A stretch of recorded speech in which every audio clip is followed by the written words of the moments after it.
Hindu New Year is being celebrated across India this week. Customs to usher in the holiday vary from region to region with different traditional foods and outings. Joining me to talk more about all of this is our reporter, Maya Margit.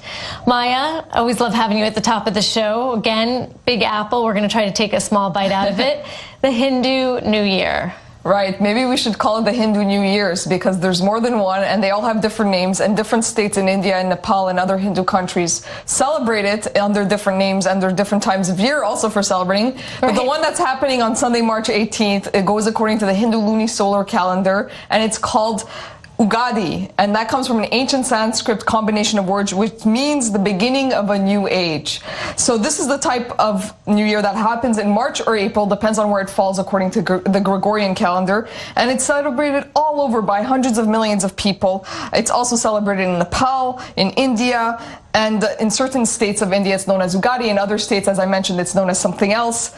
The legend is that the Lord creator of the Hindu pantheon, Lord Brahma, created the world on this day and the universe on this day, also separated the world and the times into days, nights, weeks, and so forth. So this is where the Hindu New Year is supposed to fall on, and the same day is observed in so many different ways all over India, basically. Right, so it's a holiday about renewal in the new year. And what are some of the different traditions?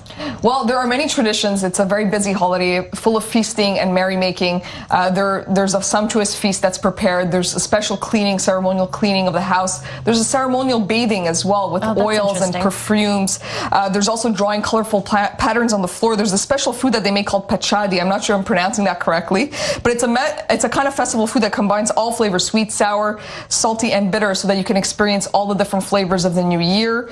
There's visiting of Hindu temples. There's special prayers and ceremonies.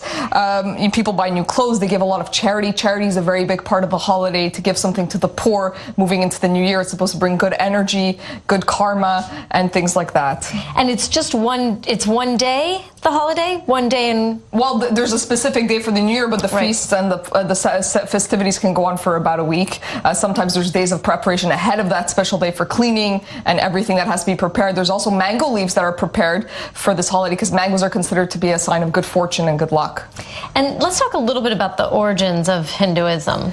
Well, Hinduism is not even just one religion. It's considered to be a kind of an amalgamation of several kind of rituals, and it's considered to be one of the oldest religions, if not the oldest religion in the world.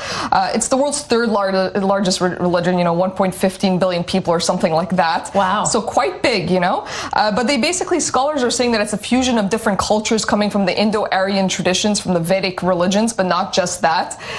There's no originator. There's no specific person who started the religion. Unlike in Judaism or in Christianity, where you have one specific person or prophet, in Hinduism it's not like that at all. It's kind of a way of life, and it has many different rituals based on several themes, including karma, the belief. This is similar to Buddhism. There's also some Buddhist influences in Hinduism. Right. So it's kind of hard to describe it and summarize it into one neat little sentence, because it's really not a simple kind of religion at all. Right. And the texts for Hindus, what's their kind of central text? So they have several major scriptures. They have the Vedas, the Upanishads, the Bhagavad Gita, and the Agamas. And these are different texts. They also have an oral tradition versus like a written tradition, which is also similar to Judaism, which Judaism has an oral tradition and a written tradition.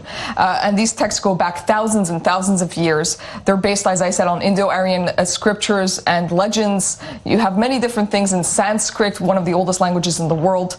It's quite a rich culture, an ancient culture, but not one that you can simplify into an easy kind of clean statement. Well, you've given us a fantastic overview, Maya. Thank you so much. All right, we're going to take a quick